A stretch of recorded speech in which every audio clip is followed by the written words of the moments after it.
देश के न्यायिक इतिहास में उनको सबसे चर्चित और सहज सरल व्यवहारिक न्यायाधीश के तौर पर जाना जाएगा।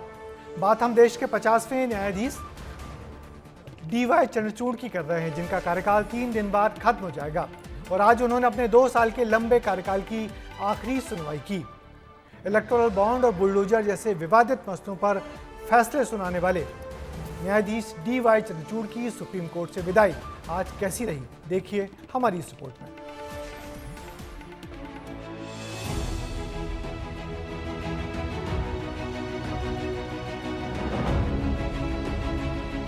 लास्ट वर्किंग डे यानी संस्थान में आखिरी दिन सभी के लिए भावुक पल होता है, भले ही फिर वो सुप्रीम कोर्ट के चीफ जस्टिस ही क्यों ना हो।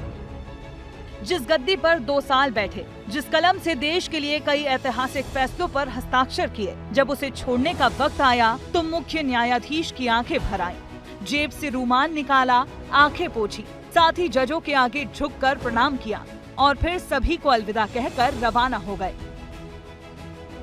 लास्ट वर्किंग डे पर सभी साथी जजों ने CJI के लिए भावुक स्पीच दी। इस दौरान supreme court bar association president Kapil Sibal ने भी CJI के कसीदे पढ़े। I've practiced in this court for 52 years now, and I, in my life, have never seen a judge with the kind of limitless patience that you have. And no matter which area of the law you have touched, you have left an indelible mark which will be not forgotten for years to come. CJI Chandrachud का कार्यकाल लगभग 2 साल का रहा, जो कई ऐतिहासिक फैसलों का गवाह बना। वे 1274 बेंचों का हिस्सा रहे और कुल 612 फैसले लिखे। ये संख्या सबसे ज्यादा है। उन्होंने लोगों और न्याय की देवी का रूप बदला, जजों के बैठने की कुर्सियां भी बदली। राम मंदिर फैसले वाली संवैधानिक बेंच में भी वो शामिल थे। इलेक्टोरल बॉन्ड का खात्मा किया, समलैंगिक विवाह पर अपना रुख बताया, आर्टिकल 370 की मांग पर लंबी सुनवाई करी, दिल्ली बनाम केंद्र सरकार पर बड़ा फैसला भी लिया, धर्म बदलने को निजता का अधिकार बताया, सबरीमाला मंदिर में महिलाओं की एंट्री पर भी फैसला लिया, जेलों में जाति आधारित श्रम विभाजन को असंवैधानिक बताया। आखिरी दिन भी उन्होंने करीब 45 केस सुने। इतना ही नहीं, रिटायरमेंट से ठीक पहले यानी आखिरी हफ्ते में भी उन्होंने कुछ बड़े फैसले सुनाए, जिसमें भारत का सबसे चर्चित बुलडोजर एक्शन भी शामिल है। चंद्रचूड़ ने स्पष्ट कहा था कि घरों को तोड़ना अराजकता और मनमानी है।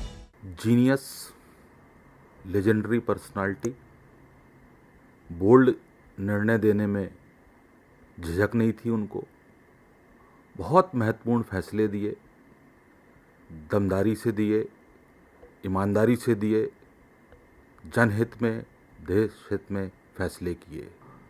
ये हमारे लिए एक इनडायरेक्ट लॉस है। ऐसे न्यायाधीश बहुत कम होते हैं। अपने कार्यकाल में जितने बेबाकी से उन्होंने फैसले लिए, उतना ही विवादों का सामना भी किया। हाल ही में ये वीडियो वायरल हुआ था, आपने भी देखा होगा। मुख्य न्यायाधीश के घर गणेश पूजन में प्रधानमंत्री के शामिल होने पर विपक्ष ने खूब राजनीति की थी। प्रधानमंत्री के साथ दोस्ताना जैसे शब्दों की बौछार हुई, लेकिन इस मसले पर भी चंद्रचूड़ ने अपनी राय देते हुए कहा था कि घर बुलाने का मतलब कोई सौदा करना नहीं होता। अभी तक जो एक जनरल धारणा बनी, जो जनरल परसेप्शन है, उसमें उनके छवि को हमेशा एक बैलेंस, संतुलित रूप में देखा गया। न तो वो खुद भी कहते आए हैं कि ऐसा नहीं समझना चाहिए कि सुप्रीम कोर्ट का जज विपक्ष की भूमिका में आ गया है, लेकिन ऐसा भी नहीं है कि उनके डिसीजन को हम कभी सरकार के पक्ष में देखें। हालिया डिसीजन जितने भी देखेंगे तो पक्ष विपक्ष दोनों में गए। इस तरीके से उनका पूरा कार्यकाल एक जो CJI का कार्यकाल होना चाहिए, एक मतलब बोल्ड, एक बुलंद CJI के रूप में उनको याद किया जाए। DY चंद्रचूड़ भारत के 50वें CJI, 2 साल 1 दिन का कार्यकाल पूरा किया। अब उनकी जगह जस्टिस संजीव खन्ना लेंगे।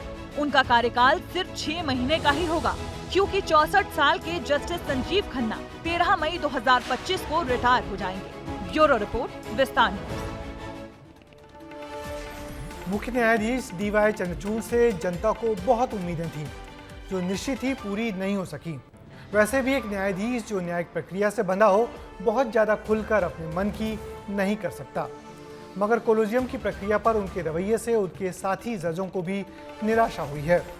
फिर भी बेहद मिलनसार और नई सोच वाले मुख्य न्यायाधीश के तौर पर डीवाई चंद्रचूड़ का कार्यकाल हमेशा देशवासियों को याद रहेगा।